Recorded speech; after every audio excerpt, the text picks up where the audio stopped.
Hello everyone, welcome to today's webinar. We're going to do a quick sound check before we get started just so that we know that you can hear us. So as always, if you could please type yes into the question box so we know you can.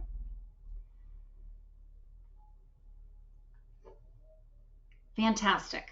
Thank you so much. Sensible Money's founder and CEO Dana Anspach will talk us through the role of annuities in retirement planning. Dana is recognized as one of the nation's leading authorities on decumulation planning.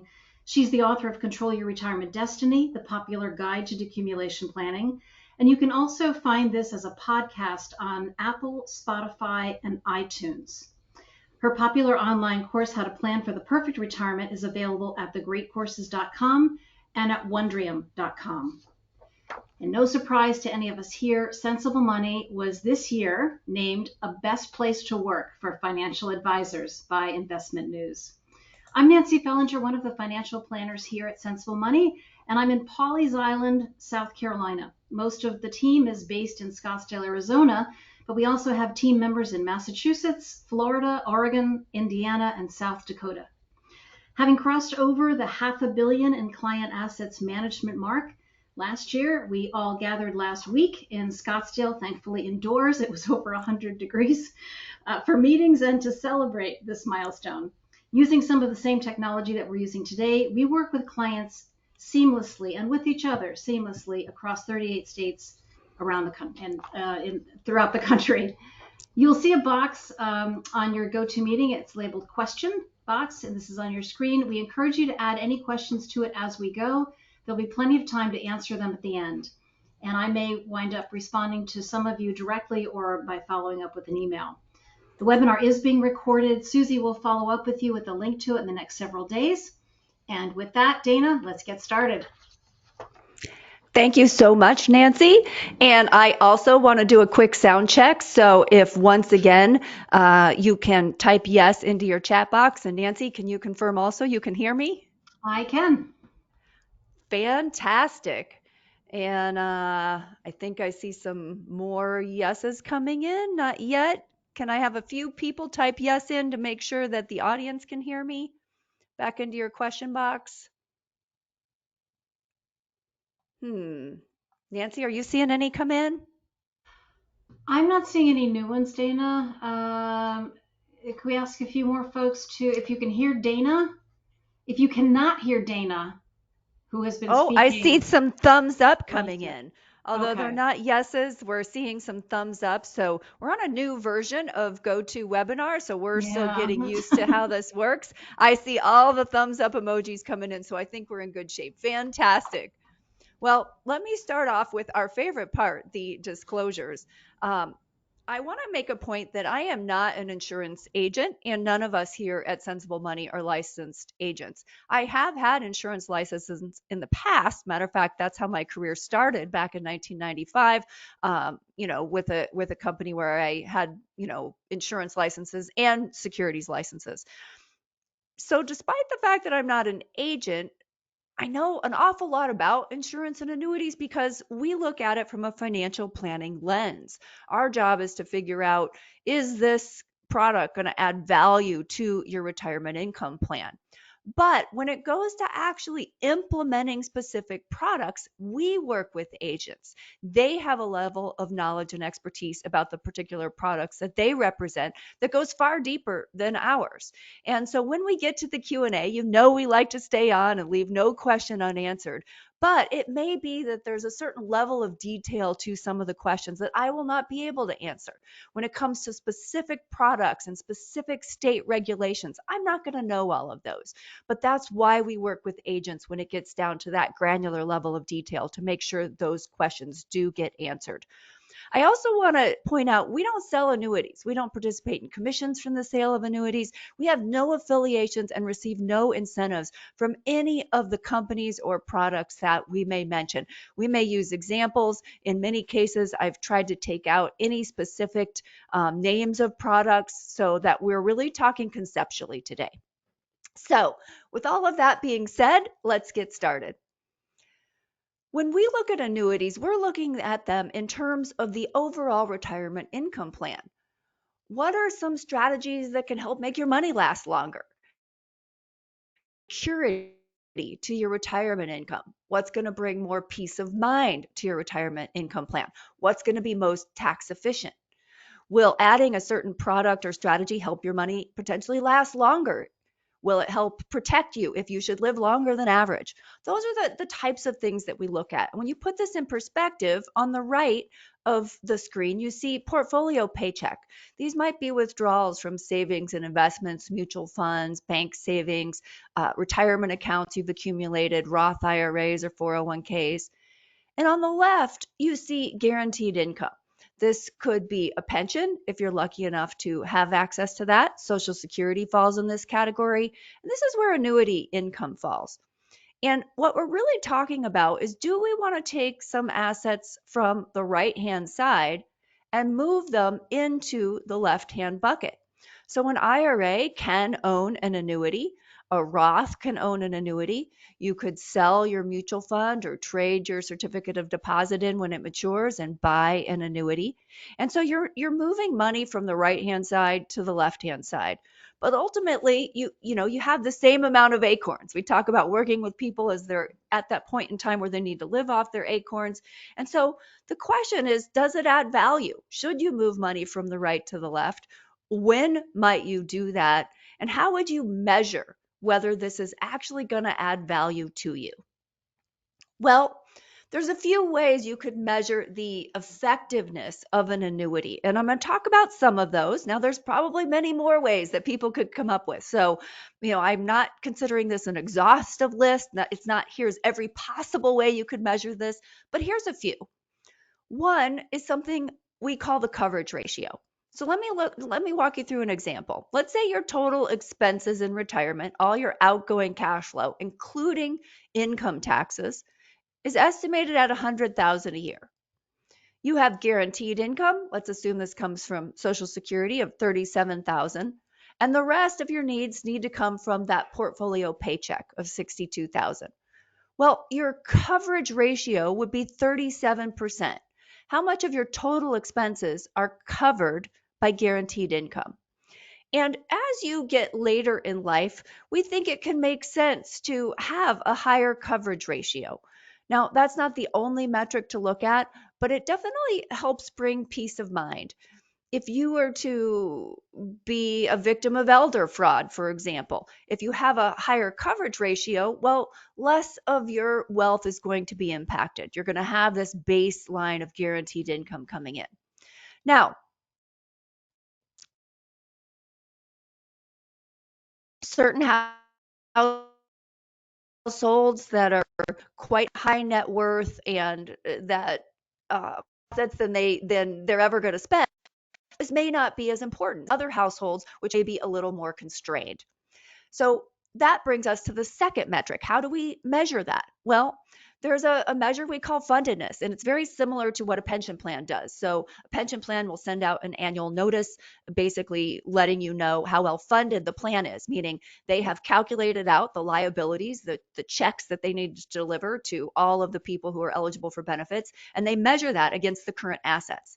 So I think of fundedness like horsepower, right? What is the job we're asking your financial portfolio to do? What is the workload that we've put on that financial portfolio? And so the higher the fundedness ratio, think of it like having more horsepower, right? You've just got more room to, you could potentially spend more, or your risk of running out of money is really low if you have a high fundedness level or a lot more horsepower. So that's another way we can measure things. Then we could also look at, what are your financial values at the end of your plan? And a lot of people will say, well, who cares if I have more money, right? When I'm 90 or 95. Now, maybe you do care because you want to pass a significant portion on to the next generation. But a lot of people would say, well, I'd rather spend more along the way. And those are really the same metric, right? So if I could look at a plan and I could say, well, you're estimated to have, 1.5 million remaining at age 90. Or if we make this set of decisions, you're going to have 1.7 million. Well, then I could take that extra 200,000 and turn it into, what does that mean in terms of additional spending that you could have along the way while ending up in the same place? And so when we look at financial assets, I have an example here. Let's say you have $1 million and we're looking at implementing an annuity with 100,000 and it's going to pay you $600 per month for life or 7,200 a year. Well, after you put that annuity in place, you're going to have 900,000 of remaining assets. That's just today, right? A lot of people will say, "Oh, well, I don't want to do the annuity because what if I don't live that long?" So you then have to project that out in time and say, "Yes, after you've implemented that annuity, you have 900,000 remaining liquid financial assets, but now those assets need to produce 7,200 a year less because that 7,200 a year is coming from this annuity. And when you project that over time, does that actually result in you having more assets at the end of the plan as if you had not implemented the annuity? So that's another way of measuring it. And then you can look at rate of return. Now, I don't think that's the right way to measure annuities because they do something that no other asset class does. They have a higher rate of return the longer you live, and we're going to look at that. And so there's simply no other asset class, social security actually, which I don't know if we would call that an asset class, but it works the same way. The longer you live, the higher the return on your social security benefits. And so simple rates of return, I don't believe are the right way. The truth is, if we would have to know so many things that are impossible to know. First, we would have to compare that rate of return to what a portfolio could do, and we won't know that until we're looking in the rearview mirror. And second, we'd have to know exactly how long you're going to live. And so those are impossible things to know. But some people do like to look at the rate of return and try to compare that. Again, we're going to talk about why I don't think that's the right metric, but it is a way that you could measure annuity effectiveness. So let's look at these things in the context of the three main annuity types. One, income annuities, two, variable annuities, and three, fixed annuities. Now, under each one of these are subtypes, and I could say it's four main types. I could say it's, two main types. There's all kinds of ways I could categorize this, but I had to pick a set of categories. So, for example, under income annuities, we'll talk about deferred annuities and something called QLACs. Under fixed annuities, we'll talk about equity index annuities. Now, I've also attached some handouts, and because we're on a new version of GoToWebinar, I'm not exactly sure how you will get to them, but you may see a three dots with a more button and a little button called materials.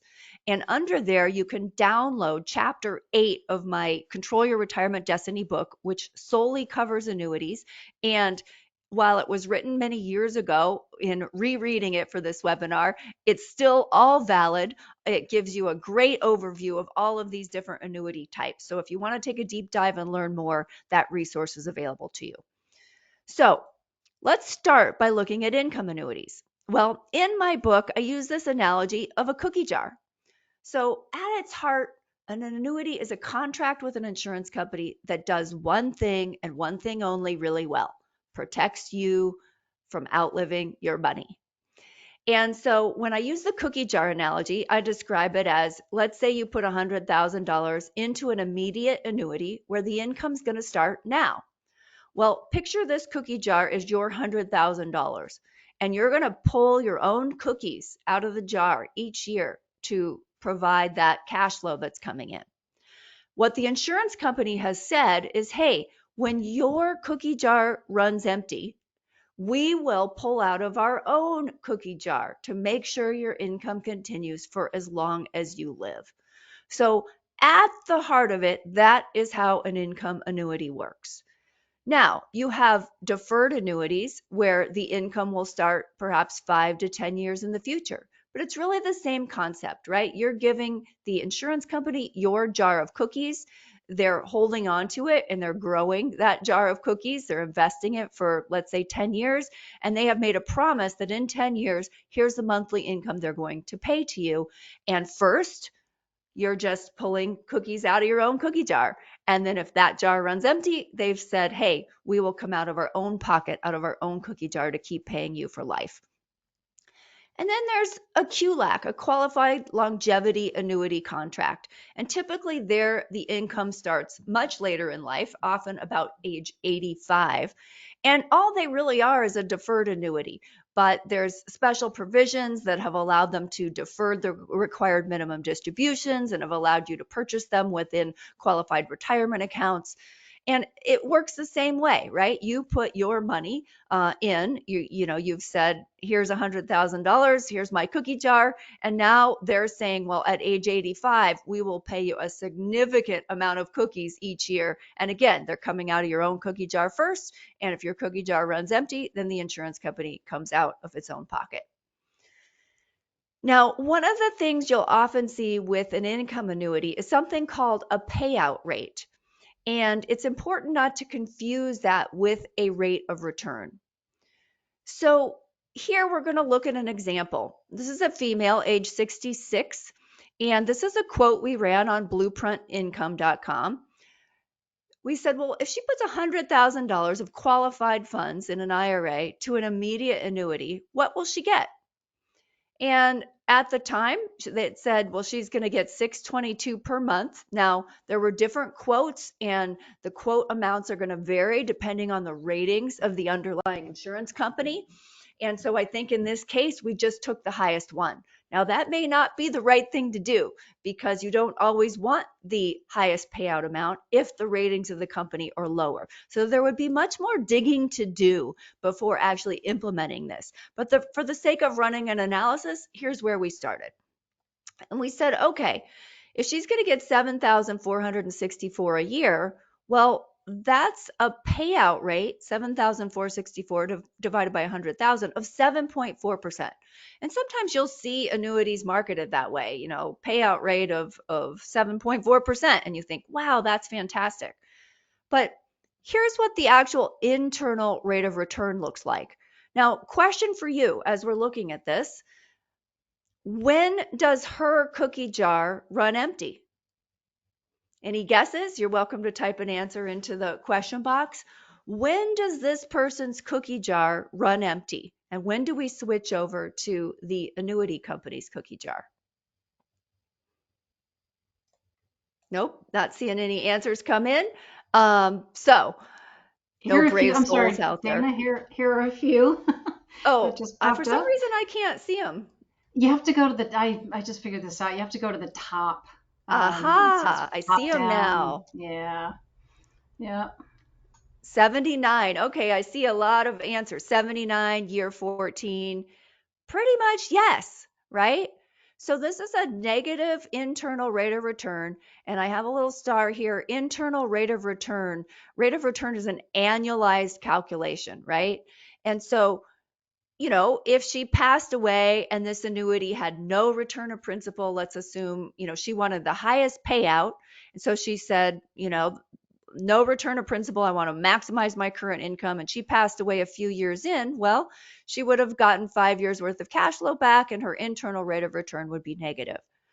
Basically, she's used up her own money right here around year 13 or 14. And now it's the insurance company's money that's coming out. And this is what I mean about the longer you live, the higher the internal rate of return.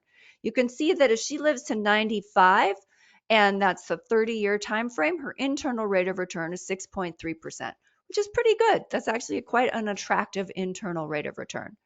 But you're not buying this for the internal rate of return. You're buying this because it does something that no other product does, right? It continues to pay if she lives to 107. And you might say, oh, that'll never happen to me. In this case, this particular person, her dad is 95. And so this is something that she's thinking about, right? Is wow, with the quality of healthcare and access to better healthcare, what happens if I do live to 100 or 103? And so we can see that the internal rate of return goes up the longer you live. Now, the other factor that comes up with these is, well, what about inflation, right? Clearly, if you're getting $7,464 a year 17 years from now, that's not going to buy the same amount of groceries as it will buy today. And so you can buy annuities, not always, but some companies will offer them that have some inflation adjustments in, but it's a trade-off, right? There is no free lunch. If they're going to increase this cash flow every year with inflation, you're going to start out with a much lower payout amount. If the annuity has a return of principal feature on it, there's going to be a lower payout amount. If it's going to pay out to a beneficiary for a set period of time, there's going to be a lower payout amount. So those are all trade-offs that you accept. Now, I think there's other ways to get inflation protection. I don't think this is the right place to do it, and we'll talk about that later on in today's webinar.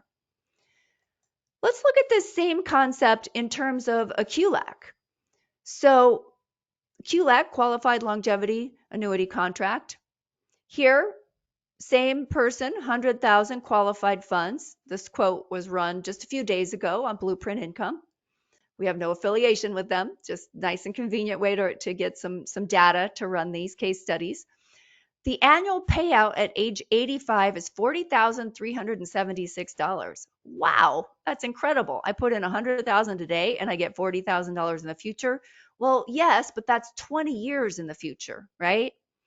And so here, essentially, we have negative internal rates of return, and then that internal rate of return gets even higher if she lives longer. So this could be an option if she really thought she was going to live to 100 or 106. Well, perhaps this option would be an attractive way to go. Now, there's options where you can have a return of principal that comes back. So if you pass away in this time frame, then at least the 100,000 can go to an heir. There may be options, and I didn't dig into this right now, but I believe there are, where 100,000 would go to an heir with some fixed amount of interest. But again, as you start to layer on those options, it's going to then lower the amount of income that you get. So you have to be clear on the goal.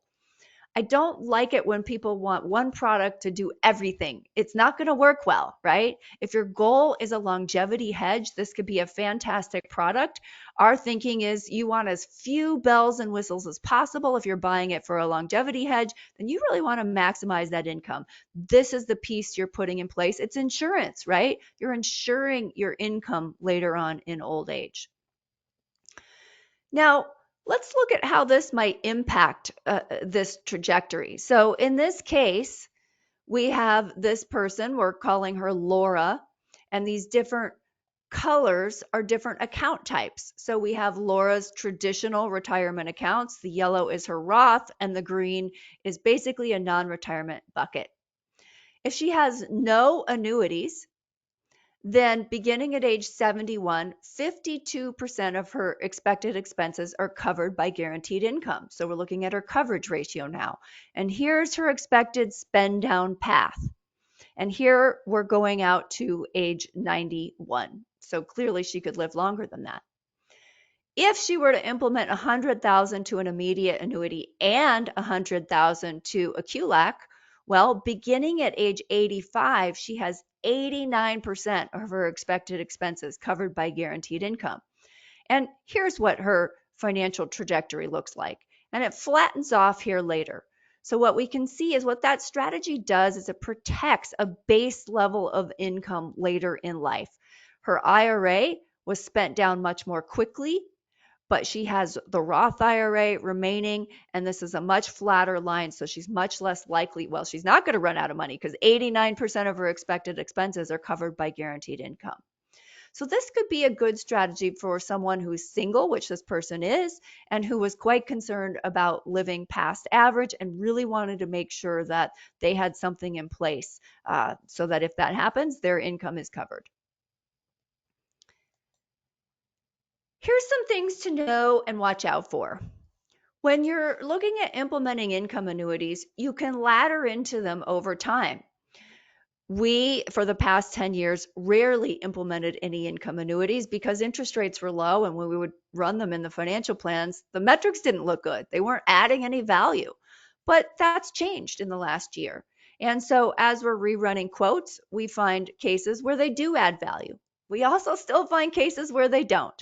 But you can ladder into them over time so that you're not making a bet and putting all your money into one contract based on where interest rates are today. You can also take a wait and see approach. So we've had households that preferred the flexibility and optionality of having money invested in traditional markets, in stocks and bonds and mutual funds and CDs. And they didn't want their money tied up in a contract. And so what we said is, well, if you're constrained, if your assets should hit a minimum threshold amount, for some households that might be 500,000, for others it might be 1.5 million. But if you should spend down your assets more rapidly than expected and they hit this minimum threshold amount, at that point we should look at implementing an income annuity to put that layer of protection in. And other times it may be a triggering event. So this might be something you would consider if you should lose your spouse or partner. While you're joint and you have someone to split expenses with and joint sources of cash flow coming in, it may not make as much sense. But should you lose a spouse or partner, that may be the time to really evaluate it. You also need to consider the taxation. So if it's an IRA-owned annuity, the tax rules of the IRA apply. That's all you have to know, right? If it was tax deferred or tax deductible going in, it's all going to be taxable income coming out in a traditional IRA. If it's a Roth IRA, tax-free, the rules of that Roth IRA, the tax rules of that Roth will apply. So think of that IRA or Roth or 401k if it's a QLEC as a bucket, and inside that bucket you would put the annuity, and so the tax rules of the bucket are what's going to apply. But if it's funds that are non-qualified, then there's something called an exclusion ratio. And one of the things that you've done is taken investments that may have qualified for the more favorable qualified dividend and long-term capital gain tax rate, and you have converted them to ordinary income. Now, the exclusion ratio means simply with each payment that you receive, a portion of it's your own cookies coming back to you, right? That portion's not taxed, and a portion of it is considered interest, and that portion is taxed. And it's not a simple calculation. The insurance company will tell you what that exclusion ratio is, but the denominator of the exclusion ratio is the expected return of the contract. The insurance company has to calculate that. The numerator is the net investment. What did you put in? And life expectancy has to be factored in. What are the number of payments that are expected? And so all of those things go into the calculation to determine of each payment you receive, if it's non-qualified, what portion is taxed and what portion isn't. Now, there's other things to know. There are things called term certain. So term certain might mean I'm going to get an income for my life, and if I were to pass right away, I want to make sure cash flow goes out for at least 10 years. So that would be called a 10-year term certain. We talked about some annuities will have inflation adjustments, but the trade-off is going to be less income now. You can have survivor options. So you can have an annuity that pays out for your joint life if it's you and a spouse or you and a partner. And there's definitely return of principal options offered by some contracts. So you may say, well, if I pass away early, I want to know that this principal gets passed along to someone. There are rarely options that allow you to change your mind and cancel out of the contract, but some have those depending on the type of annuity. With income annuities, we don't see that as often, but sometimes you do see that. And in that case, there's usually hefty surrender charges. So if you change your mind in the first 10 years or 15 years, sometimes you'll see contracts structured a little differently where when we get into variable annuities, they may have much higher fees, but they may allow you to change your mind on a lower time frame. Now, I saw one question comes in around, would you ever recommend an IRA own an annuity? Absolutely. Matter of fact, often when we are doing this analysis and placing annuities, we will say, well, look, this amount of money is going to come out of your IRA anyway each year based on tax efficiency. So why not have this be an annuity, right? We haven't changed the tax characteristic of your plan at all. And I saw another question coming in on what makes an investment qualified. So we're not talking about, I think you're probably talking about a qualified dividend. So it really just has most, for example, S&P 500 stocks generate qualified dividends. I can't remember the technical classification of, why some dividends are considered qualified and some aren't. I could go look it up. You could probably Google it and it will tell you. So let's move on to variable annuities. Now, I use the image of a Swiss Army knife here because that's how I view them is, and not in a good way. I see variable annuities often being sold as if they're going to do everything. They're going to grow your money. They're going to provide a death benefit for your spouse. They're going to provide income for life. They have these riders on them called GMWBs, guaranteed minimum withdrawal benefits, or GMIBs, guaranteed minimum income benefits. And they're complicated. And I can tell you, nothing is going to do all of those things well. I think it could be really useful to carry a Swiss Army knife around in your purse or have one in the car in a jam. It might help you, get through something. But if you ever really need a screwdriver or really need a corkscrew or, whatever you might need, it's usually not going to be the best tool for the job. So let's look at why they can be so confusing. In my book, I talk about wallet one, which is real money, and wallet two, which is an accounting entry that's used to calculate a withdrawal amount. So this is a clip from a recent statement from a client we work with. And we can see that as of January 4th of this year, there was an accumulation value, 103,291. There was cash surrender value. There's no surrender charges, but it's this cash surrender value that would be what we call wallet money. Wallet one, real money. So if you're going to walk away from the contract and say, I want out, it's this cash surrender value that you're going to get, but there's going to be taxation on that. So any gain in it is going to be taxed as ordinary income. But on a gross amount, this is what you get. And then there's a minimum guaranteed contract value. Well, what's that? Well, in this case, that's the actual death benefit. So, if you were to pass away right now, your heirs are going to get the full 103. But if the investments in this contract should go down for some reason severely, there is a minimum 84,000 that's guaranteed as a death benefit. Over here, you have wallet two. Well, what is this? Well, there's this rider on this, and it's a payout or withdrawal benefit.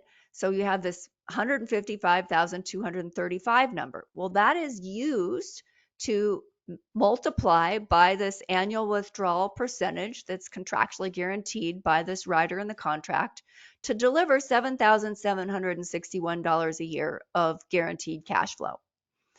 Now, when you look at this contract, right, this 7,761 is guaranteed for life. If I divide that into the real money value, well, it's 7.5% of the accumulation base.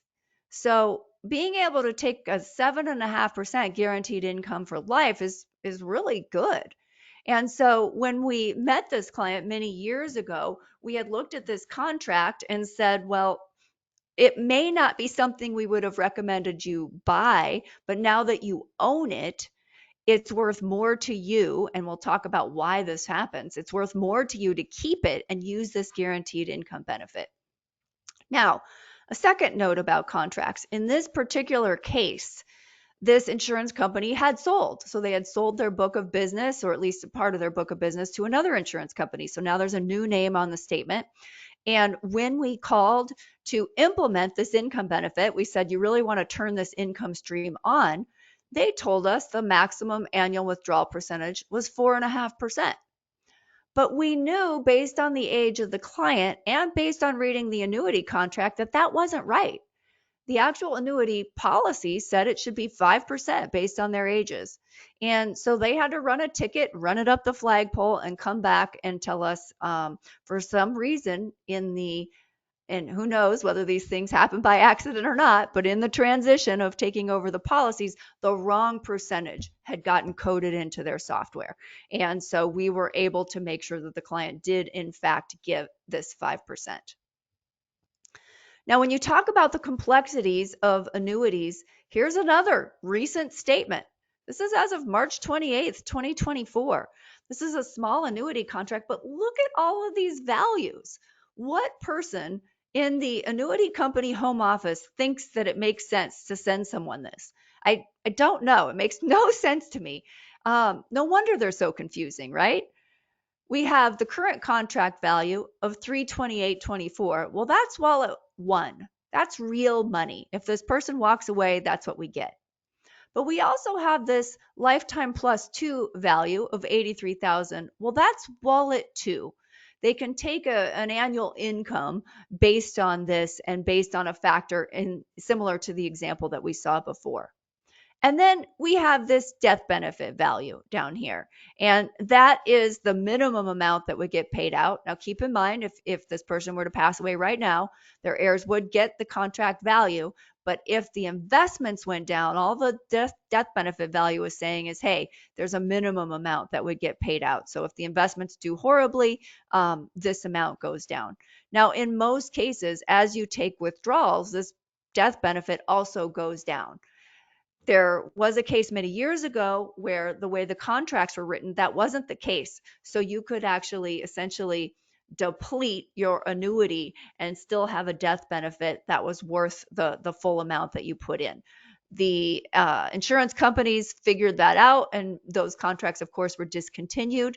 But every once in a while, you come across someone that might own something like that that has a very unique feature to it. And in that case, you go, wow, you should not cancel this contract. And so you have to be very careful as you're evaluating these if you already own one. The other factor that comes in with variable annuities are the fees. So this is an analysis we had done for a client that owned 3 annuity contracts. Here were 2 of them. So there's mortality and expense charges. We listed those out. Some contracts have an additional administrative expense. This is an annualized basis. Sometimes there's something that's just coded as other expenses. Then there's the average expense ratio of the mutual fund. So the reason it's called a variable annuity is the goal is, oh, you can put your money in here and you can invest in mutual fund like options that are called separate accounts. And so you can still grow your money while having the protections and a minimum future guaranteed income that the insurance company is putting on there. And so you have this extra layer of mutual fund fees in there. Then there was a fee for the rider. In one case, it was this lifetime plus, and it was 80 basis points a year. And in another case, it was almost 1% a year for the income rider. Then there was an annual policy fee, which is pretty minimal, but $50 a year, one case, 30 in another. But just looking at these percentage-based fees, it's 3.4 on one, 3.6 on another. So imagine you buy one of these contracts and you put 100% of your money in equities. Now, some of them won't allow it. That's a whole nother discussion. But let's say they do. You put 100% of your money in equities and you have a pretty good run where the 15-year average return is 10%. Well, because of these fees, the most you're going to earn is about 6.5. So what happens in many of these contracts is the fees erode the value to the point where you have to rely on the guarantees. And that's why we say, they may not be something we would recommend someone buy today, but if we come across clients that already own them, we have to look at this analysis and say, well, if you've owned it long enough and the fees have eroded the real money value to the point where you can't get the same amount of cash flow out of it as you could if you keep it and turn on these riders, well, in that case, you need to keep it and turn on these riders. So what to know and watch out for when we're talking about variable annuities? Well, a Swiss Army knife is never going to be great at anything. Just keep that in mind. Taxation. All gains come out first. This applies to distributions, including these, guaranteed lifetime withdrawal benefit, guaranteed minimum income benefit distributions from all types of deferred non-qualified annuities.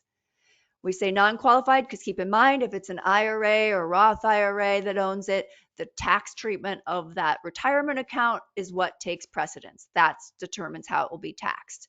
So if it's non-qualified, then all gains are going to come out first.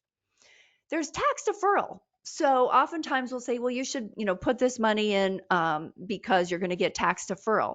But again, if you are going to invest in mutual fund like vehicles, stocks, bonds, mutual funds that own stocks that pay dividends, most of those are going to be qualified dividends and they're going to be taxed at a favorable rate. And so you are taking that income that would be taxed at a lower rate and potentially making it taxed at a higher ordinary income tax rate. There are IRS penalty taxes imposed on pre-age 59 and a half withdrawals. Now that has nothing to do with the insurance company, right? If you own an insurance product, the reason it got eligible for tax deferral is it had to have the same type of penalty tax if you took early withdrawals that you see in IRAs or 401ks and other types of qualified retirement accounts. So the insurance company can't waive that. Sometimes you will see insurance companies that will say, well, we will allow you to take partial withdrawals that are exempt from surrender charges. And that may be the case, but it doesn't necessarily mean it's exempt. Well, it wouldn't be exempt from this IRS penalty tax. If you're over 59 and a half, you don't have to worry about it. And in addition, there's no step up in cost basis when you pass. So if I own stocks and mutual funds, let's say an S&P 500 index fund, and I pass away, and I originally put 100,000 in it, and when I pass away, it's doubled in value and it's worth 200,000. Well, my heirs get that step up in cost basis, so they don't have to pay tax on that $100,000 of gain. No one ever pays tax on it. But if I put that same 100,000 in one of these variable annuity products and it actually does grow, it has low fees and it grows and it's worth 200,000 when I pass, well, my heirs have to pay ordinary income tax on that distribution. And so they don't get that step up in cost basis. So there's, in my opinion, not super favorable tax rates. Now, because I'm a spreadsheet nut, probably about 10, 15 years ago, I ran a massive spreadsheet out that I could calculate out the exact tax treatment and figure out like how long did you have to own one of these products to make this tax deferral make sense. And you basically had to be in one of the highest tax brackets and own it for at least 25 years. I think that's what the analysis showed for the tax deferral to make sense. We talked about fees. Fees can be high. That will impact and perhaps make it so that you have to rely on the guarantees in the contract. Already own one? Evaluate carefully before exiting. As I mentioned, there's some contracts out there that have very unique features or very rich income riders that you can't buy in the open market today. And so you wouldn't want to casually exit out of one of those contracts. If you own an annuity within an IRA, well, you can roll it over to an IRA brokerage account. Now, again, you'd want to make sure you're out of any surrender charge time period, but it's a tax-free transfer, just like any IRA transfer or IRA rollover. Assuming you do it correctly, you could say, well, I'm going to take this opportunity to exit out of the annuity contract if it's not a good fit for me.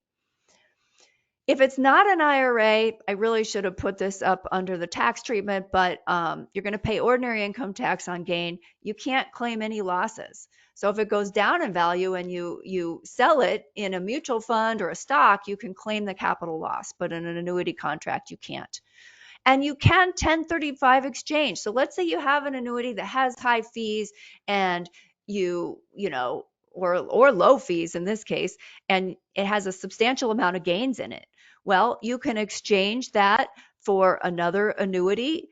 You can even exchange it, a non-qualified annuity, into a long-term care product. So there's hybrid long-term care products.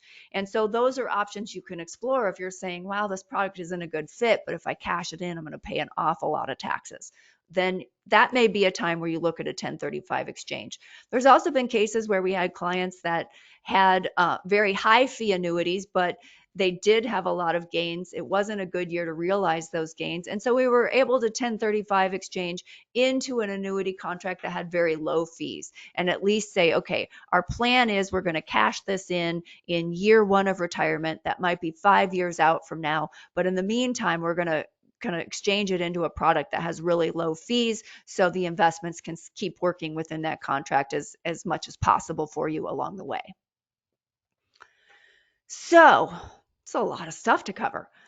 The last type of annuity we're going to talk about are fixed annuities. And I have a picture of a bank because they're most often equated to bank CDs.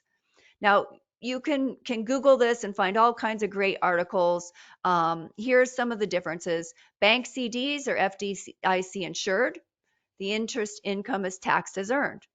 Fixed annuities are not FDIC insured. They're backed by the guarantees of the insurance company. The interest income is deferred until withdrawal. Bank CDs may have early withdrawal penalties with no partial withdrawals. Sometimes those penalties are only, you're forfeiting 1/4's worth of interest. Sometimes they're higher. With the fixed annuities, sometimes they will allow partial withdrawals. that are exempt from the surrender charge. But if you're under age 59 and a half, you will be subject to the early withdrawal tax penalty on any gains in it. Bank CDs, administratively easy to include in an income ladder. So in a brokerage account, we can ladder out CDs and we can have them from different banks so that they're all under the FDIC insurance limit. With an annuity, it can be very administratively difficult to manage as part of an income ladder. You may want different companies to spread out your risk, and each one's going to have its own set of paperwork. Anytime you need to change bank accounts, change an address, change beneficiaries, anytime you need to get money out. So I have a story I'll tell about that that was very challenging. And so that's not always the case. Some companies are great, but other companies, it can be quite a challenge. So if you're up for that kind of challenge, they can at times offer attractive rates. Right now, when we're looking at 5-year fixed annuities, they're maybe about 1% more than the equivalent 5-year CD. Now, there's a second type of fixed annuity called a fixed equity index annuity. Now, this schedule comes out of my book, and it came from a particular research article. I tried to see if that research had been updated. I couldn't find it. So the reason we don't have the current time frames is this is, an extensive piece of research that was done to say what's the fixed equity index annuity average return compared to the average return on 5-year CDs. And there's times where the annuity had the outperformance, and there's times where the CD had the outperformance. And this is why they're most often compared to CDs when you look at articles in the press. One of the challenges with the equity index annuities is there's additional complexities. There's things called cap rates and participation rates. So what an equity index annuity really is they're saying, okay, you give the insurance company your cookie jar, right, full of cookies, and they're going to tie the amount of interest you earn to a benchmark.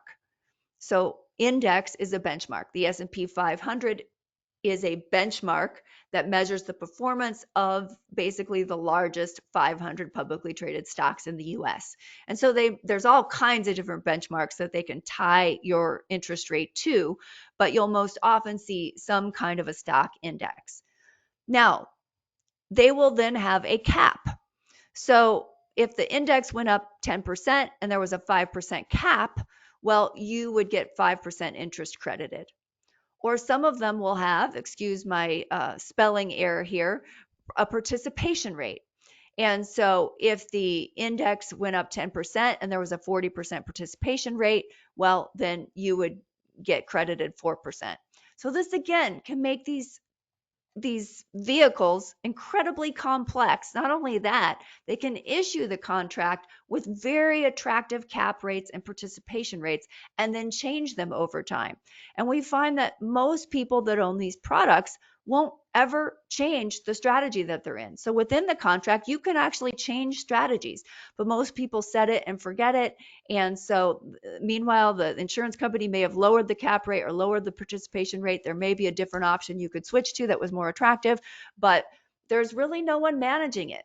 Oftentimes if it was a commission sold product, you're not even in touch with the person that you bought it from, and so there's no one looking at it each year and explaining the notifications that you get and what your options are.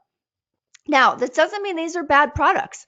We've actually placed clients in these products before, but not for this growth. What you buy them for is just what you buy any annuity for, is a contractual guarantee. So here's an illustration we ran on a client earlier this year.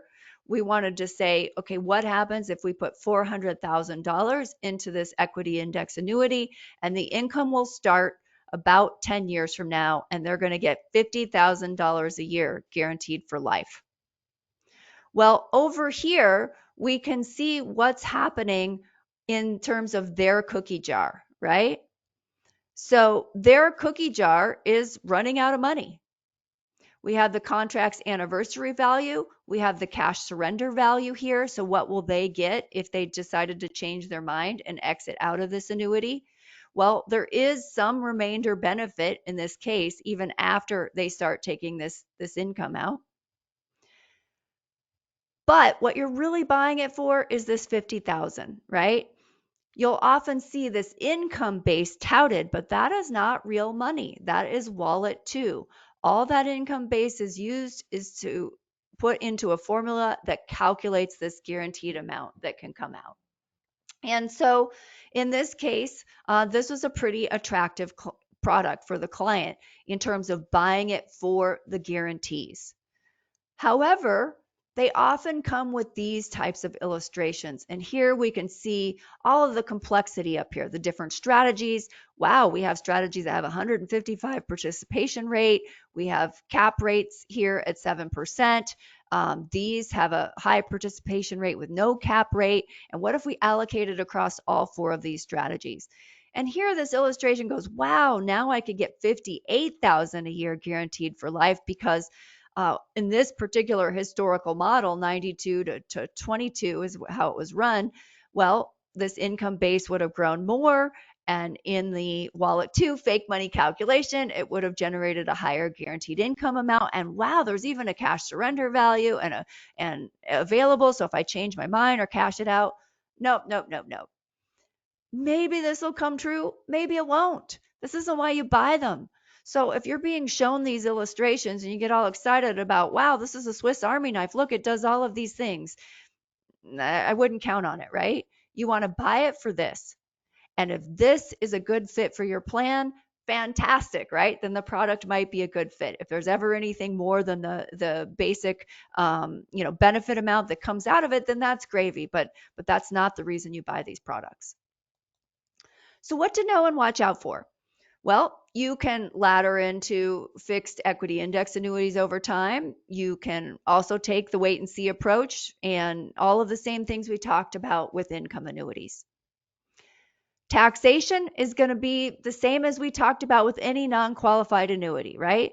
The interest income is tax deferred. It's first in, last, what am I getting? Yeah, first in, first out.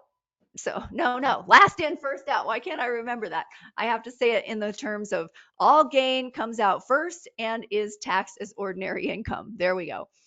Tax deferral can be an advantage if your tax rate will be lower later, or it can be a disadvantage if your tax rate's going to be higher later. And we do see cases where retirees are in a higher tax rate later in retirement than they were early on. If it's IRA owned, the tax rules of the IRA will apply and no step up in cost basis when you pass. Some things to know. With fixed annuities, there can often be a teaser rate, and that teaser rate may step down after a specific period of time, or it may be lower upon renewal. So we've seen cases where there was an initial, great rate, and again, your renewal notice comes out, people don't necessarily pay attention to all those things that come in the mail, and it renewed, and now the annuity was paying 1 or 2%. This was back when interest rates were lower. So you got to watch out for that. Just what does MIGA stand for? You'll see that term. It's multi-year guarantee annuity. Paperwork is required to move to a new product, cash it in, take withdrawals. So I alluded to this example. So we had a client that had Pac Life annuities, IRA-owned annuities that had been put in place many years prior. And at the time, they were paying about a fixed rate of 3%. And this was when interest rates were zero. And so we thought, well, no way should we cash these in, right? A fixed rate of 3% in this interest rate environment is attractive.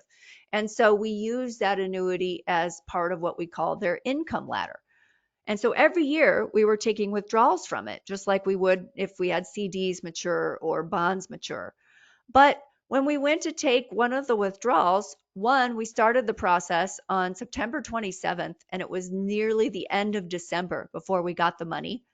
Our client service associate had to make weekly phone calls to the company. The company did not do the state tax withholding correctly, and no 1099-R was ever issued. Now, I have read contracts, and I remember one of our planners coming to me once who was reading through the fine print of a contract saying, wow, like this contract says that they can take up to 90 days to get your money. Is this true? And sometimes it is. And so most of the time you're going to have companies that don't want to take that strategy, right? They're going to be customer service friendly, but you never know what kind of administration is going to come through or be running that insurance company when you need to get your money. And so it's something you need to be prepared for. It may not be as quick or as easily accessible as it would be if it were at the bank or if it were a CD owned in a brokerage account. And in cases of insurance company insolvency, your funds may be inaccessible for a while, so they can get tied up.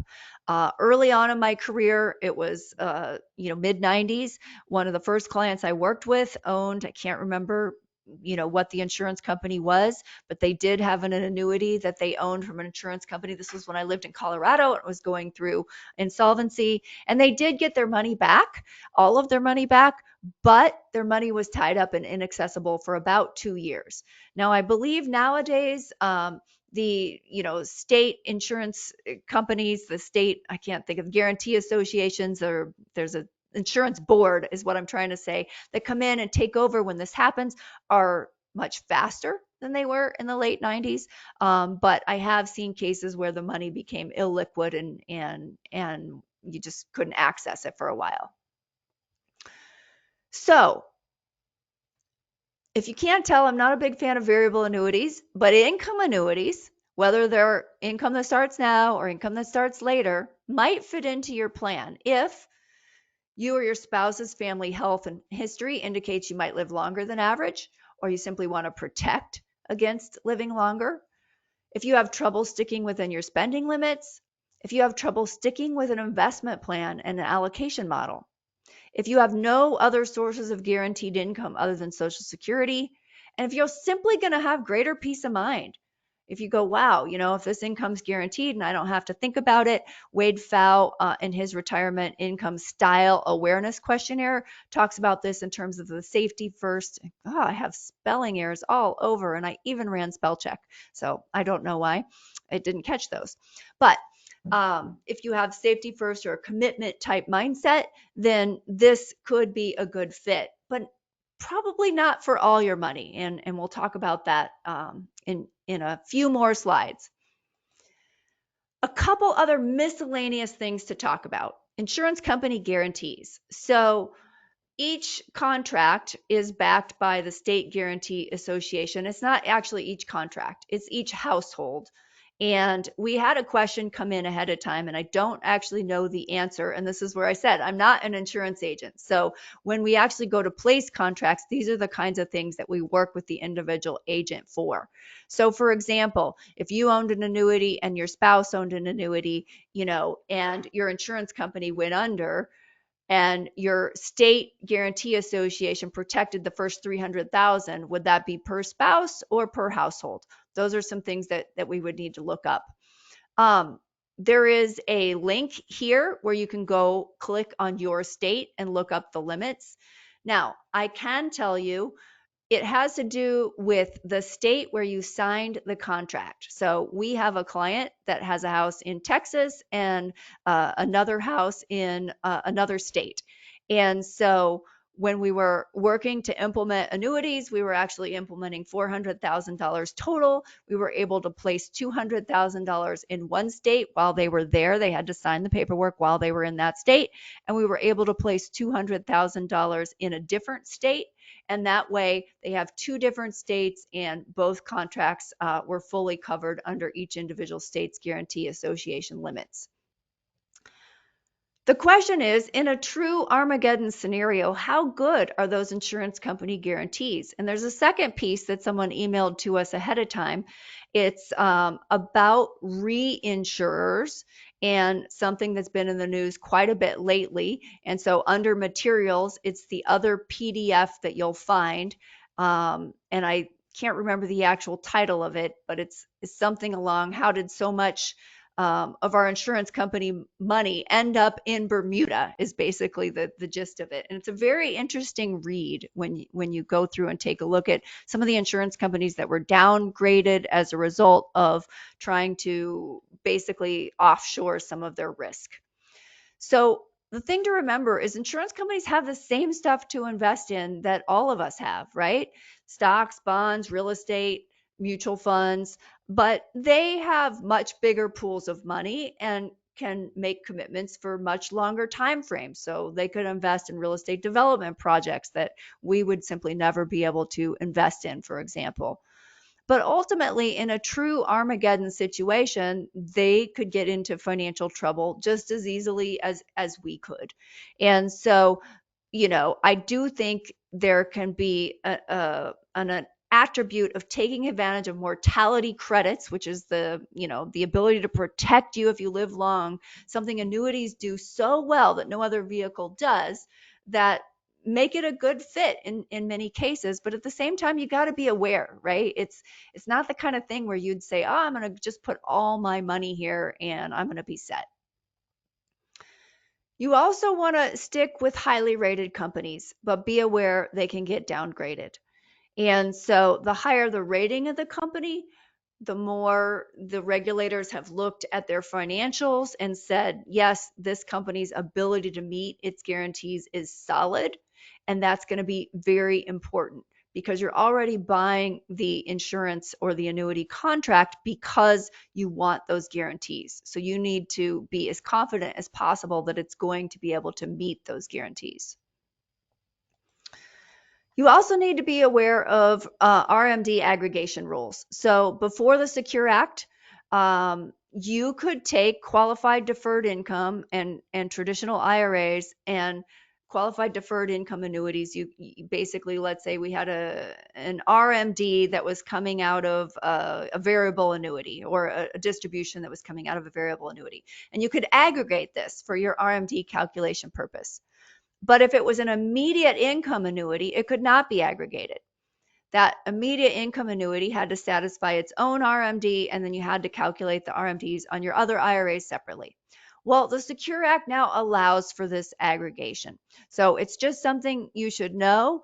You, in order to do it, have to get what's called the fair market value of your immediate annuity. And sometimes you will see statements, contract statements, that will have a fair market value calculation on there. Why would they do that? Because you could use that in your RMD calculation. And if you were getting more income from the income annuity, that could in turn mean you needed to take a lower RMD amount from other IRA accounts that you may have.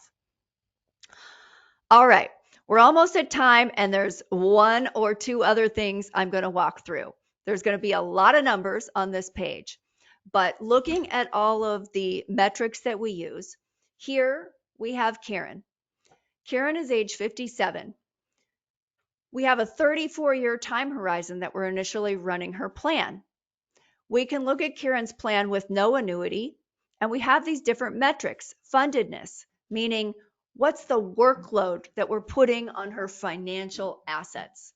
And we want to see a fundedness ratio of 110% or better. Hers is 118. We have coverage ratio. How much of her total expenses at age 75, I like to take a snapshot out a little bit later in life, how much of her total expenses are covered by guaranteed income? 33%. After-tax nominal value. When we fast forward 34 years into the future, what are the financial assets that we expect Karen will have remaining? Well, 1.513. But nominal value means, in 34 years, 1.5 million is not going to be worth the same as 1.5 million today. So real value says in today's dollars, that's worth 570,000. I could then look at these same metrics if she implements $100,000 into an annuity. Her fundedness went up to 123%. So we took $100,000 out of her financial pool and moved it over to the guaranteed income bucket. So what is the workload that remains on the remaining amount of her financial assets? That's what this is measuring. And it's basically saying, wow, we have more horsepower. Coverage ratio, she has more guaranteed income. After tax nominal value went up, and then we have to translate that into today's real dollars. So did it increase her after-tax real dollars? Yeah, by $34,000, right? In terms of her net worth, that's a 4% increase. That's 34 years from now. it's not de minimis, but it's also not, it improves her situation, certainly. But it's not like, wow, this made all of the difference in the world, right? But a financial planner's job is to look at these things and have these conversations and say, okay, what are the things that are important to you? If Karen said, well, I don't care if I have an extra $34,000 of real dollars when I'm, 90 some years old, we could say, well, that could translate into an additional $1,000 a year of annual spending, approximately. Or Karen might just say, wow, like I like the idea of having this additional coverage ratio. I like the idea of having at least a portion of my portfolio that's in place for longevity protection. Here's a second case, Brian and Sue, ages 66 and 58. $400,000 analysis if we're going to put this into an annuity or no annuity. And again, we see improvements in their fundedness ratio, in their coverage ratio. And now we had an increase in after-tax real dollars at the end of the plan 32 years from now of 162,000, which could translate into an additional $5,000 a year of spending. In terms of their net worth translated back into real today's dollars, their net worth at the end of the plan would be in today's dollars measured at about 3.2. So it could make an impact if they live long of about 5% of their total net worth. And then we had Jeff and Heidi. And Jeff and Heidi were younger and their metrics weren't really changed. There wasn't a big impact on whether we implemented the annuity or not. There's other cases we've run where the impact was negative. It actually wouldn't make sense. And it's going to depend on all kinds of factors like our time frame, how old they are, the ratio of assets that they have in qualified versus non-qualified, what type of annuity we're placing.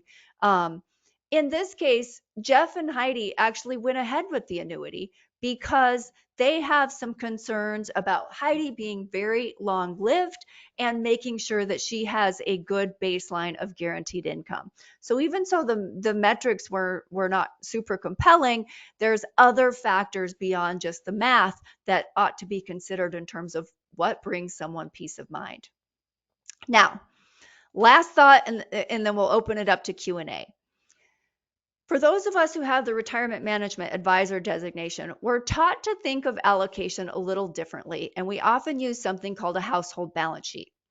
So here we are taking current assets, real estate, and financial capital, and income ladder in our case would be CDs or bonds, and the present value of income streams. So this person is expected to work another probably 7 to 10 years. And so their human capital, if I turn it into a present value balance sheet, is contributing 1.7, almost 1.8 million to their lifetime household balance sheet. Social Security, which they haven't started, but in present value terms, it's worth about 793,000. And if we implement an annuity in present value terms, it's worth about 191,000. Now over here on the right, we can see their expenses over their whole lifetime turned into a present value number. Here's the liabilities. They'll spend about 715 on housing, about 1.7 million on base living expenses. We have future auto purchases. Discretionary is primarily travel, and we have healthcare related, and then 1.1 million in present value terms on income taxes, or 26% of their lifetime expenditures are expected to go to income taxes. In this term, by the way, healthcare includes Medicare Part B, out of pocket, and insurance premiums. Well, we can look at this in terms of allocation. So what percentage of their assets are allocated to inflation protection, for example? I'll give you guys a minute to think about it. What percentage of their household balance sheet is allocated to inflation protection? Well, we would say Social Security and their financial capital investments that are invested for upside in growth investments. So investing in broad stock market related index funds has proven to be a good inflation hedge. Social Security has an inflation adjustment in it. So when I add up these two things, when I look at their household income, 44% is already allocated in a way that will help them keep up with inflation. What percentage is allocated to what we call lifetime flooring or a longevity hedge? Well, 23%. It would be Social Security and the annuity. So we have 23% of their assets allocated toward protecting them if they should live long. What's her biggest risk? Well, it's losing this human capital. In this case, if this person, were to lose their job early and not be able to find a comparable income, if a health event came along, that's going to be the biggest risk to their plan. So this is a different way of looking at how you allocate to cover particular risks that you're facing in retirement. And here's one more example. So in this case, this person has substantial real estate assets. This is what they're worth today, and a pretty good sized portfolio. So their total financial portfolio would be these two numbers combined, 40% invested in for upside and growth and 1.4 million in laddered CDs and bonds. They're not working anymore. They have, between the two of them, a present value Social Security at 1.8 million. And if we implement annuities, that's going to add, in present value terms, about 811,000. So again, you can look and say, well, what percentage of their assets are allocated to protect them against inflation? Well, 55%, this upside and this Social Security. And what percentage are allocated to protect against lifetime flooring, against living long? Well, 22%, this Social Security and this annuity. So what's their biggest risk? Well, with this amount invested in upside in the real estate market, it would really be a prolonged or sustained bear market combined with the housing collapse, right? That would be their biggest risk in terms of their wealth and their ability to sustain the lifestyle they want. So it's a different way of looking at it. Instead of starting with the end product, we really start around, do we have an income plan that offers a reasonable amount of your assets that are allocated toward protecting against inflation and a reasonable amount of your assets that are allocated toward lifetime income. And somebody that might have a lot of Social Security or pension income already may not need to look at an annuity, or somebody that has so much in assets relative to their level of spending, it may not make sense for them to add that annuity in. But for other households that have only Social Security as guaranteed income, they may need to say, you know what, we need to allocate a bit more of our assets to providing lifetime income. So we ran over, of course, because this was so much to cover. We're going to open it up to Q&A. I know Nancy's going to help me, and we'll try to get all our questions answered. And if we can't, we'll do our best to follow up with you. Okay, Dana, there are several questions. Let me start with someone was asking if you would talk more about the multi-year guaranteed annuities. So just if you would just more about what those are. And yeah, it's really just, it's very similar to a CD, right? So if you buy a 5-year CD, you have a set interest rate that you get, and that CD matures in 5 years, and then you decide what you want to do with it. So with a multi-year guaranteed annuity, it usually has a fixed interest rate for a specific amount of time. The interest income on it's going to be deferred. So with the CD, you're going to get a 1099 each year, and you report the interest income on your tax return. With the multi-year guarantee annuity, you're not going to get a 1099 each year, but at the end of that 5 years, you cash it in. Then all of that interest income that had been accumulated, you would pay tax on it at once, or you would roll it into a new annuity contract, or at the end of that guaranteed interest rate period, there may be a lower interest rate or higher, you don't know, that the insurance company is offering. And so you would have to decide what to do with it at the end of that term. Okay, there's been a question about the state coverage for the guarantee fund, and we know whether it's by person, by couple, per annuity, and it really I probably comes can. down to, yeah, as I say, it I comes probably down to can. talking to the state. Yeah, and I probably confuse things. So, yes, my understanding is it is per contract, but what I was trying to say is, let's say I buy a contract in my name and my spouse also buys a contract in their name, right? And so that's what I was referring to.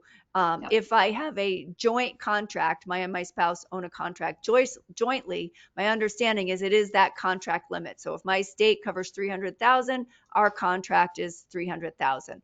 But could it be that I could buy one for 300 and my spouse could buy one for 300,000? Now we have two separate contracts owned separately. So those are things that you can work through when you're working with an individual agent. As I Yep. talked about in a case that we worked through, we were able to put both were joint contracts. One was in one state, one was in another.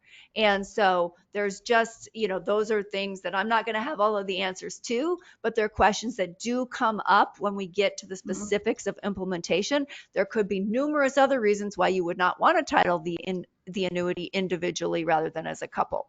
Mhm. Yeah, bottom line is that because every state is different, you have to just know the state you're in, or the state you're concerned about. Yep. Know what those rules are. Uh, a thoughtful question regarding the trade-off. So this questioner says, what I struggle with is the trade-off of market returns versus below market returns annuities promise.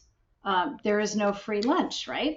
So I think this is referring to, markets, in good markets, there may be a little bit of a drag, but in not good markets, the annuity may hold up with some sort of a guaranteed income. As I think how that reads. Yeah. I mean, that's always the trade-off, right? If we want the Oh. potential to earn higher returns, then annuity is not going to be it, right? It has a contractually guaranteed term in it. And so that's why we like the concept of diversification, right? Some people uh, way more toward plans that have flexibility and optionality, and they prefer that probability based approach. And so a market based portfolio is going to be for them. I'll give you an example. We cover near term withdrawals typically by using a CD or a bond ladder. Now, I had a client, we were on a joint call with one of our planners yesterday. And so the growth portfolio has grown quite a bit. We've had good market returns, right, in the last few years. And so we were talking about, should we sell some of that growth and put it into additional CDs or bonds that are going to mature? And what was their preference? Was their preference that we just cover 1 year's worth of future income, or and leave, more of the portfolio in growth? Or was their preference that we be a little more aggressive and take risk off the table? And their preference that was that we be more aggressive and not take as much risk off the table. So they said, yeah, we want to sell a little bit of growth and cover maybe one additional year of income in this bond ladder, but we're okay with the volatility of the markets, right? We're comfortable with that. And that is a personal preference, right? There isn't a right or Mhm. wrong answer. From a planning perspective, having gone through the Great Recession with clients who had just retired, if you don't have some level of protection in place, it can be terrifying. And it's easy to forget that now. We had the Mhm. bear market of 2020 with COVID, but that didn't really count because there was this external event. So it's been quite a long time now since we've really had a severe bear market. When it happens, it can be terrifying if you just retired. And so that's where you have to find that individual balance, or work with a financial planner or retirement income planner to find that balance of how much that you want for probability based upside and how much do you want to protect a minimum outcome. Yeah. Question on, actually, on the commission end of annuities. So how does one learn the way that the seller is earning their part, or earning their commission? Are they single sale commission or longer term payouts, which would be the trailers, like some lump sum amount up front and then the trailer? Which is better for the buyer? You know, the only way I know you would find out is to ask and hopefully, get a straight answer. If you're not getting a straight answer, maybe you want to work with someone who does. We have both an agent we have a relationship with that sells commission products, and we have resources to sell non-commission products. And amazingly enough, sometimes the commission product is the better of the two. So just because something has a commission doesn't mean it's a bad product. Mhm. um, the insurance company in some cases will pay that person up front. And usually, if there's a significant surrender charge on the contract, that means there was a pretty hefty upfront commission, because the insurance company is basically saying, hey, we paid the person that sold you this. And if you change your mind 2 years from now, we have to have a way to recoup those commissions that we paid out. And typically, you'll see that if there are not big surrender charges, instead, you will have higher ongoing fees within the Mhm. contract. And so, in that case, the person that sold it to you may be receiving what's called a trailer or some kind of a revenue sharing agreement each and every year. Now, the trade off is, if you change your mind a few years in, you don't have any surrender charges. Great. So you have a little more flexibility. But over time, if you actually owned this product for life, you could end up paying more that way. And so it's really impossible to say which one is best, right? It all depends on your goals and objectives and the individual contract. You have to read through and examine this stuff to figure out what is actually going on. Yeah.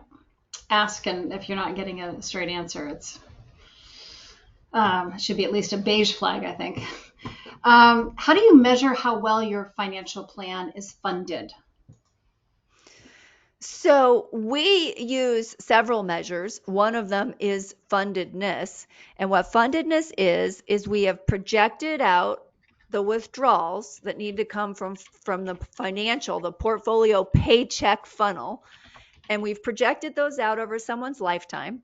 Then we've discounted it back into today's dollars and compared that to the amount of financial assets they have. So that's what that fundedness ratio is.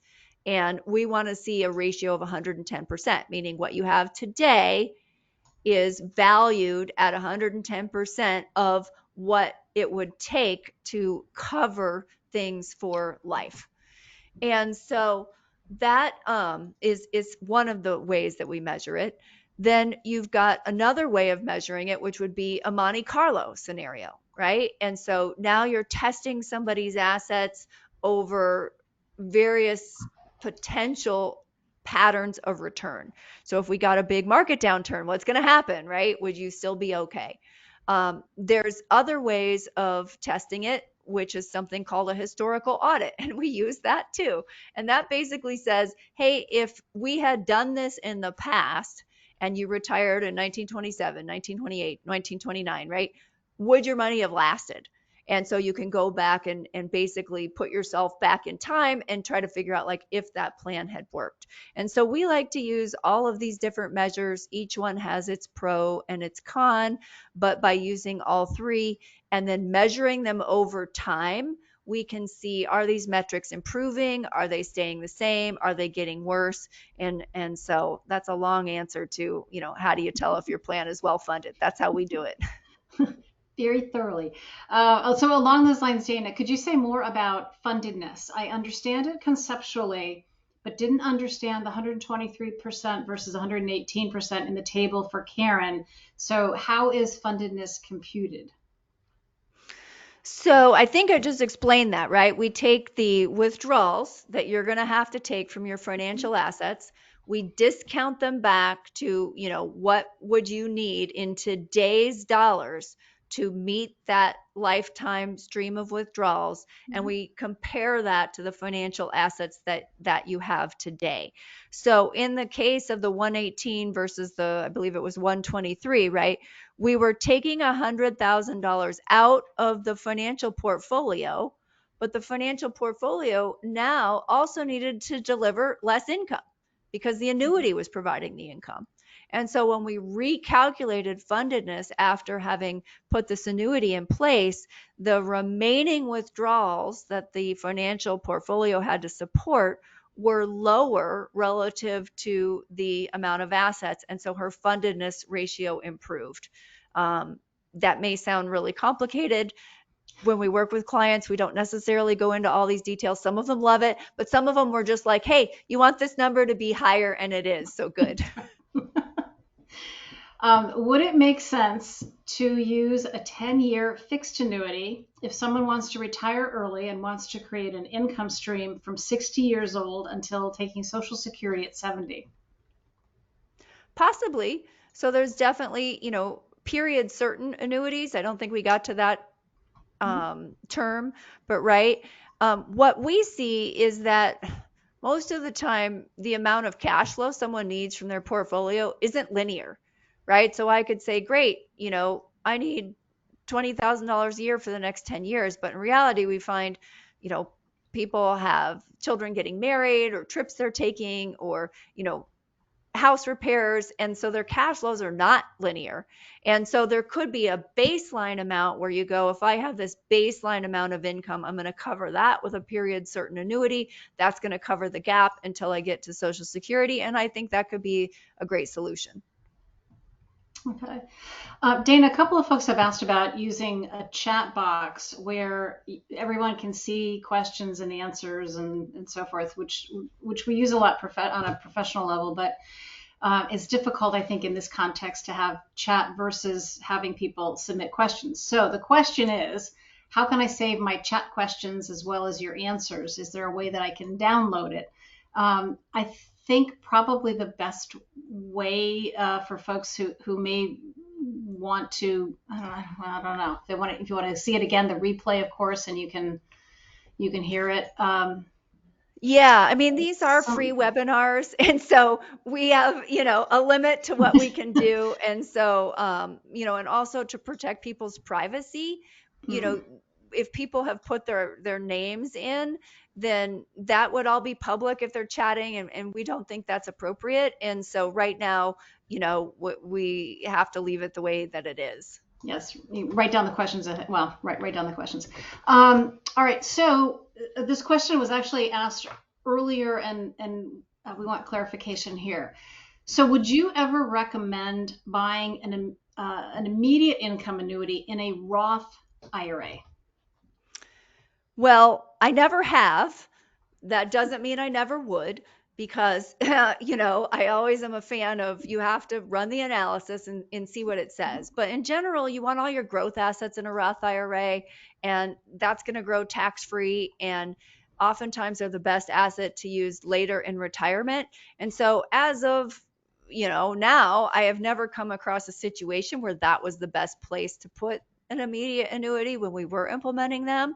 But I wouldn't say that I would never do it. It's unlikely, but I'm sure there are some situations or households out there where I might look at it and go, yeah, actually, this makes sense. Yeah. So, and my apologies if you already answered this. I'm still getting used to this new setup. Is Blueprint a secure, legit firm to do business with? And is there any advantage in dealing with Blueprint or going with a local agent? And this was actually responded to by Bob, I can see now. Okay, Blueprint is owned by Mass Mutual, and Mass Mutual is definitely a reputable and highly rated company. In terms of going with a local agent, I don't know, because some agents are very limited. In order to sell an insurance company product, you have to be appointed with that insurance company. And so when someone is an agent, doesn't mean they can represent all products. And so, you could get someone who says, oh, well, here's the 3 companies I'm contracted with, and that's all they have. And it could be that a different product would be better for you. And so it's very difficult to answer that. It's also impossible to actually go out and get almost every single option that's out there and compare them all at once. And by the time you would do that, a few weeks would have gone by and it would have changed. So the company with the Yeah. best rating and the best payout one week might be different than the company with the best rating and the best payout next week. When you're looking at the best options, they're all going to be really close. But the best thing you can do is find someone who has a lot of options available to them. They're not beholden to just a few companies, has been in business for quite some time. And, in my view, the challenge from a financial planning standpoint is if all someone does is sell annuities, then they're going to tell you that's what you need. And so, we place annuities. I've placed 4 this year as part of my financial planning, um, because it fit the client's plan, right? We hadn't looked at them for a long time, and now we're starting to, with interest rates, look at them. And so it's just a more objective process. So obviously I'm biased. I'm a fan of doing it from a financial planning process versus going out and doing it from a product approach.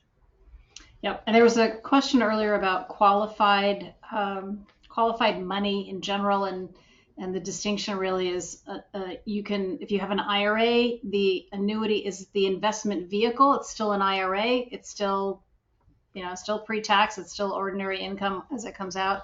And the non-qualified would be the purchase with after-tax dollars. And that's where you get into your first in, first out. I always have to do that too. Like what comes out first? Um, what criteria would you use when selecting a company for an income annuity?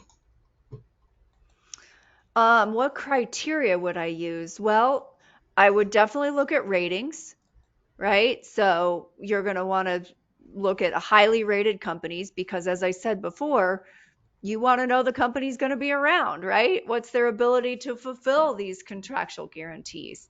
And then you're looking at, does it, within companies similarly rated, what are the payouts and terms of the contract relative to other companies with similar ratings? So those would really be the 2 things. Question, Dana, regarding charitable annuities. So this would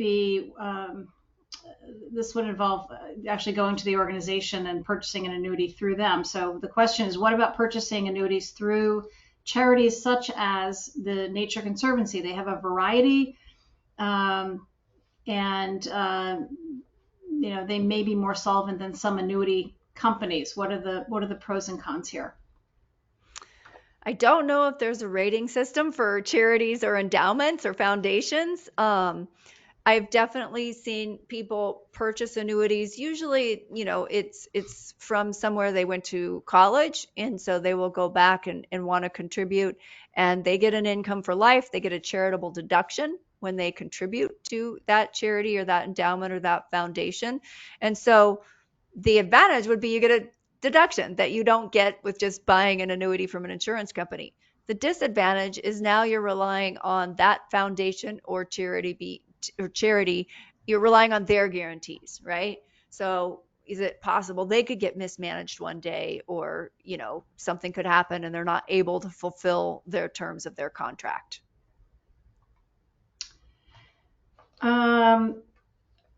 Purchasing through work better than commercial. Sorry, there are a lot of questions here. I've been reading about different kinds of annuities, but haven't found much guidance on the proper amount. I want you to cover at least your basic expenses. I know you want to cover at least your basic expenses, and we all have expenses beyond basic. Does it make sense to cover all your expenses? Similarly, how do you know if you are over annuitizing?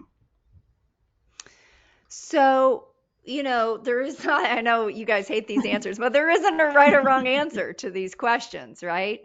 Um, we use a very rough ratio if less than 50% of your expenses are covered by guaranteed income once you're age 70 plus and claiming Social Security, then maybe a conversation around annuitizing at least some of your assets is worth having. And when we have those conversations, some people are, as we call it, very overfunded. The amount of assets they have relative to what they're spending is significant. And so they may be very comfortable with market risk and say, oh, no, I get it. I've got my Social Security and, I'm comfortable with that. Other clients may say, you know what? I have so much more peace of mind and I'm so much more relaxed and I feel like I can spend more knowing that I have this guaranteed income coming in. And then the conversation goes entirely differently. And then our job is to run the kind of metrics that you've seen, figure out, well, what kind of account should we purchase the annuity in? What are the tax implications of it? How does it change the plan? When should the income start? Does it really add value to the plan? So we work with people to determine that, and the answers are all over the place. I've had people that I really thought should purchase annuities because they were overspenders, and I was very worried that they would run out of money later in life, but they absolutely wouldn't even consider it. And I've had others who were so overfunded, they have so much in assets, relative to their withdrawal needs, that it was like, well, this product doesn't really make sense for you, because your potential to earn more in the markets is so much greater. But they just wanted the peace of mind. And so I wish there was a nice simple answer to give you on that.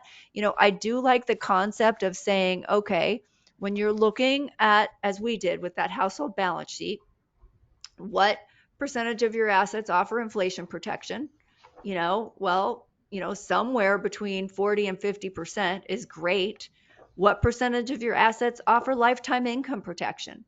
I'd like to see somewhere at least at around 25%. And so there are ways that you can look at that and see where you're at. There was a question, Dana, about long-term care coverage, and before I look for that one, here's one about income annuities and bond ladders. So I've often seen income annuities compared with bond ladders. The latter, Latter, pun intended, offers flexibility and keeping assets on your balance sheet, but the former seems less expensive to pay a low purchase fee once, low purchase fee once, versus an annual fee for maintaining the bond ladder. And you can outlive the bond ladder income payout while the income annuity lasts as long as you do with the mortality credits. Um, if you take life only payout or maintain inheritance to heirs if opt for cash refund. How do you see this comparison shaking out? So I'm going to go back to this household balance sheet because this is where it's like, I don't know why we're comparing them. They're different things, right? Mm-hmm. So in this household balance sheet here, we have, an allocation to both, right? We have a financial portfolio that is financial capital upside. We do have a traditional bond ladder, and we have allocations to an annuity. And in a way, you allocate more to Social Security by delaying, or at least by the highest earner delaying. And so they don't have to be an either or, nor do I think they should be, right? They're doing very different things. An annuity is providing income for life. It protects you if you live long, but there's no optionality, there's no flexibility. A bond ladder has all the optionality and flexibility you need. You can change the spending amount. When the bond matures, you don't need that much income, you can reinvest it. If you need more income, we can sell the bond earlier, we can sell from some of the growth portfolio. So in my opinion, you need both. Rather, or not everybody needs both, but I wouldn't look at it as an either or, right?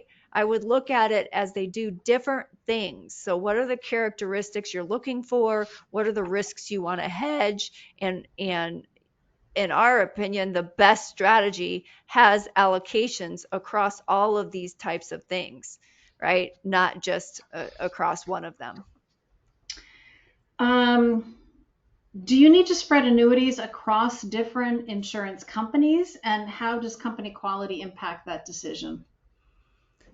Well, you can, and oftentimes people do, and I think it's a wise move. So when we talked about when an insurance company becomes insolvent, your money could be frozen for a bit. And so in many cases, people will spread out their annuity purchases across different companies and across different time horizons, right? Not necessarily buying them all at once. Maybe one this year, maybe one next calendar year, depending on where interest rates are or which kind of terms the insurance company is offering. So I definitely think it can make sense to spread them out. Again, if you're dealing with a high quality, top rated company, then maybe that's not necessary. No. Um, any reason to have individual annuities for each spouse versus joint spousal annuity? Is there, and I think that they're asking this because big age difference between the spouses, or maybe it's that would that be a reason to do so? But if there's an age difference between spouses, would Yeah. that? So I've actually run that analysis before. So, I've had clients that come in, like I've had clients where we ran 50 versions of their plan for them because, we were examining every possible option like this. And I don't know without running it, right? You'd have to get the quotes for joint, you'd have to get the quotes for individual, and then you'd have to talk about longevity and the pros and the cons of each. There have been cases where, we have in cases where people were claiming their pension in the form of an annuity, where we have looked at one spouse that was less healthy and older and said, well, you absolutely need to take the 100% survivor option. And we might have had a younger spouse that was quite healthy where we said, looking at the odds, you can choose the life only option. And so it's circumstantial, like it's going to depend on your individual circumstances to determine those answers. No.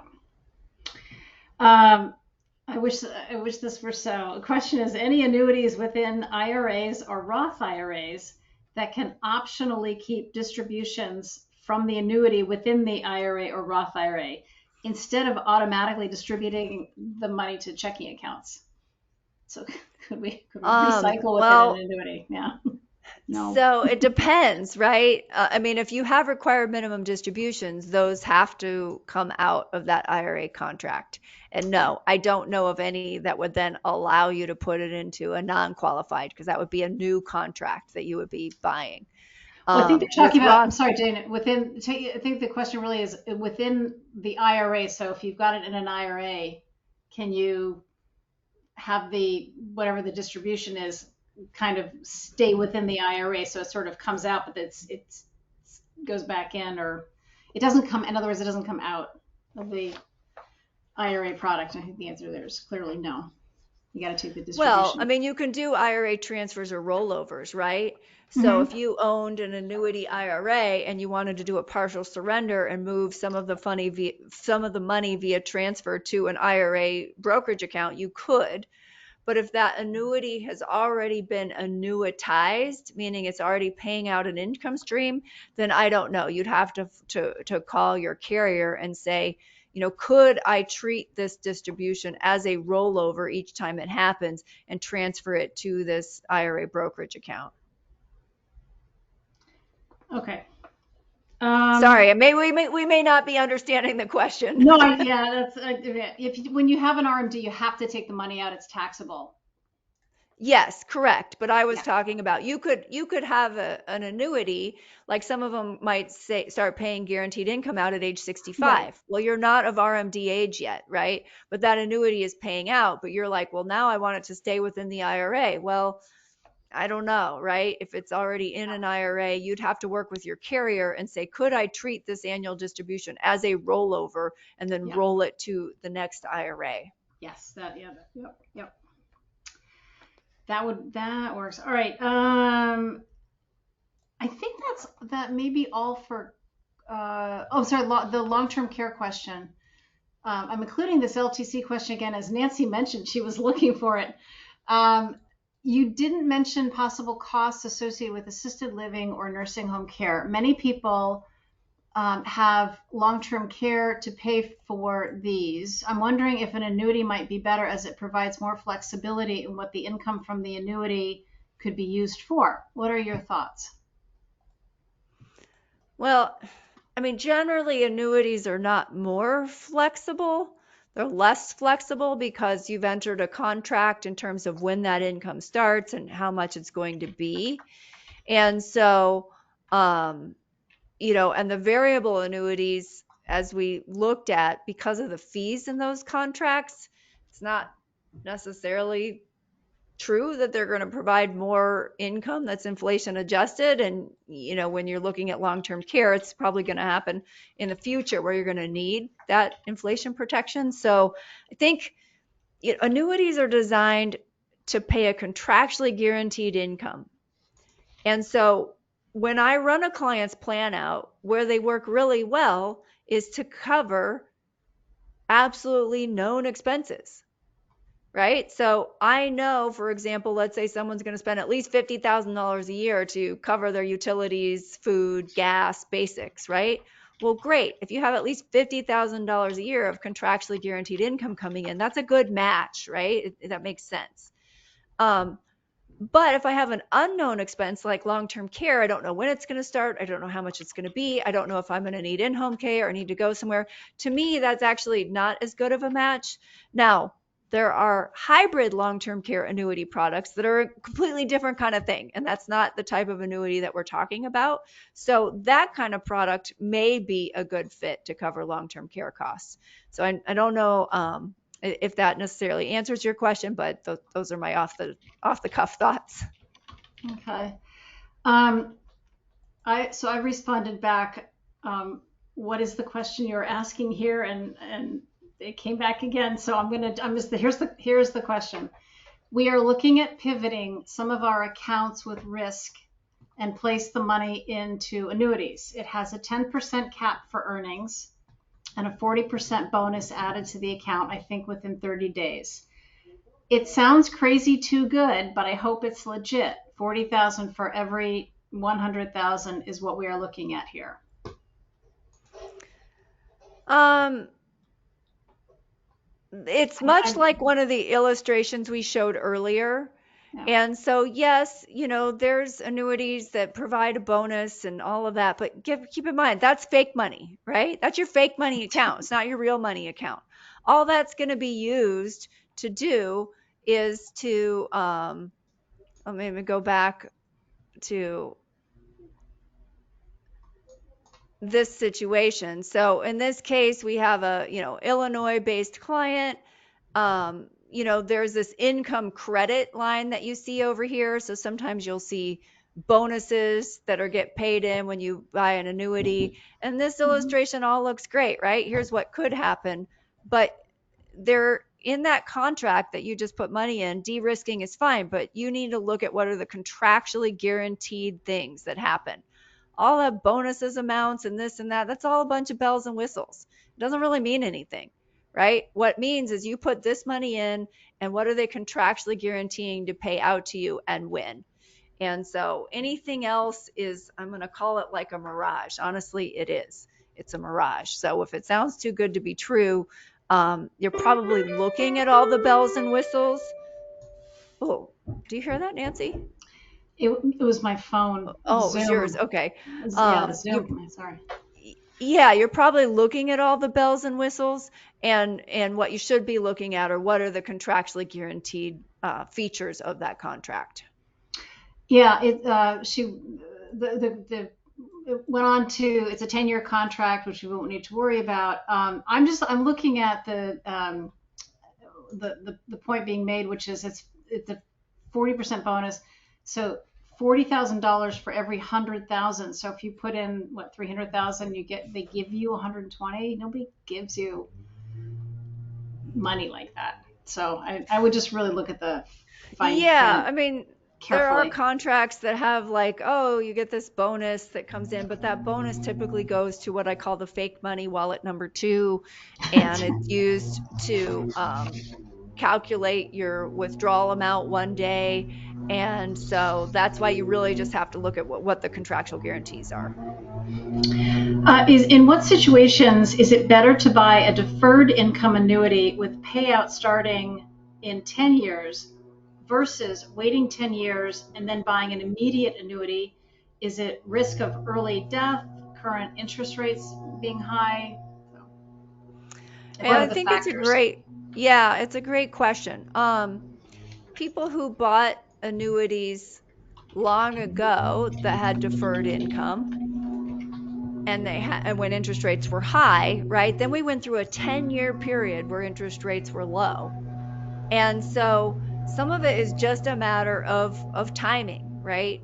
So we have implemented some deferred income annuities for clients today with the income scheduled to start in about 10 years because when we run the illustrations today, the metrics look good, right? Mhm. When we run those illustrations 5 years ago, they didn't. It didn't add any value. Do you hear the Mhm. lawnmower? That's me. Yeah, We had you. the, Oh, the microburst, and there's a lot of oh tree work yes, going on. I'm tree so work. sorry. Okay. We'll probably have to wrap up. Okay. But anyway, we don't know where interest rates are going to be 10 years from now. That's the reality. We don't know what things are going to look like 10 years from now. So if you are, I mean, I wish there was clear cut answers to these things, right? If you are comfortable taking market risk and you're like, you know what, I'm just going to wait and in 10 years, I'm going to run some immediate annuity quotes then, and I think I can grow my money significantly in the meantime. That is one approach. Another approach is to say, wow, let me see what's out there. If I could put 100,000 in today and have a contractual guarantee that begins in 10 years, and that's what I'm going to retire, and I could have that peace of mind, then great. But nobody knows which one's actually going to be the better of the two until we're 20 years in the future looking back. I think, Dana, that is actually, there's one more, unless anything else comes in. What about purchasing an annuity through work? For example, my state government employer offers an annuity you can only purchase when you retire and start drawing your pensions. This is through Washington, state of Washington, so you even get a COLA. Um, so a lot of those are structured as buying years of service. Basically, you're, buying additional units or years of service into an existing pension plan. And most of the time, when we've done those types of an analysis, they are a good deal, but not always. And so, again, without, without actually running the numbers and saying, well, what are they offering you? What's the cost? What's the income for life? And calculating out the internal rate of return, we don't really know. But I will say I've had many clients over the years, not many, I'm going to say every few years, we have someone that gets one of these offers that we evaluate. And most of the time they've been pretty good deals. I think that is all the questions that makes. It means we've covered all the questions that we have. Um, yes, I don't know if there's anything else. There's one that I don't think that we touched on. Any and all advantages and disadvantages between commission-free advisor annuity and agent annuity. We use both. And honestly, no. I mean, in some cases, we've found the commission advisor to be more knowledgeable and have better quality products. And so I can't really say, right? It's just going to depend on the company, what carriers they're contracted with, um, you know, but I can't see a significant advantage to one versus the other. I think that's a wrap. I think All that's right. all the Well, it's questions. been fun as always. Thank you so much, Nancy. And Yeah. thank you, everybody, for all your questions and for attending in the middle of the day. And we appreciate your participation. Bye, everybody.